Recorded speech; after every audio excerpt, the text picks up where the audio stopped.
จงเชื่อในสองสิ่งนี้ว่าอนาคต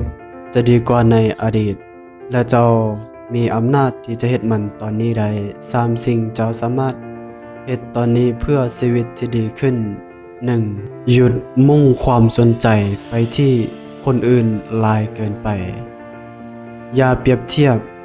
บทเรียนที่1กับบทเรียนที่10ของคนอื่นถ้าเจ้าในมื้อนี้ดีกว่าตัวเจ้าในเมื่อวานนั่นแปลว่าเจ้าชนะแล้วเพราะว่าเส้นชัยของเจ้าบ่ได้อยู่ในจุดเดียวกับเส้นชัยของคนอื่นถ้าเจ้าสนใจคนอื่นมันคือกับเฮา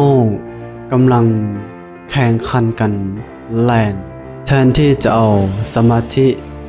ไปอยู่กับการแล่นของตัวเองกับหันไปสนใจคนอื่นการที่เฮ็ดแบบนี้มันอาจจะได้เจ้าขาดสมาธิเจ้าอาจจะท้อ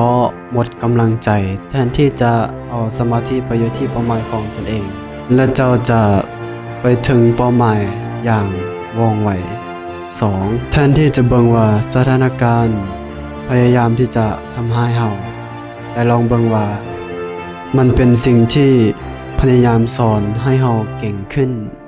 แทนที่จะเบิ่งกำแพงเป็นอุปสรรคให้เบิ่งว่ามันเป็นขั้นใดที่จะได้เฮาเก่งขึ้นเทื่อละขั้นในการเข้าใจชีวิต 3. ลดความคาดหวังบางทีเฮาคาดหวังอาจจะได้เฮามีความทุกข์แต่เฮาลดความคาดหวังก็จะลดความทุกข์ลงค่อยฮู้ว่าเจ้าทุกข์เจ้าเด่นหล่นแล้วมัน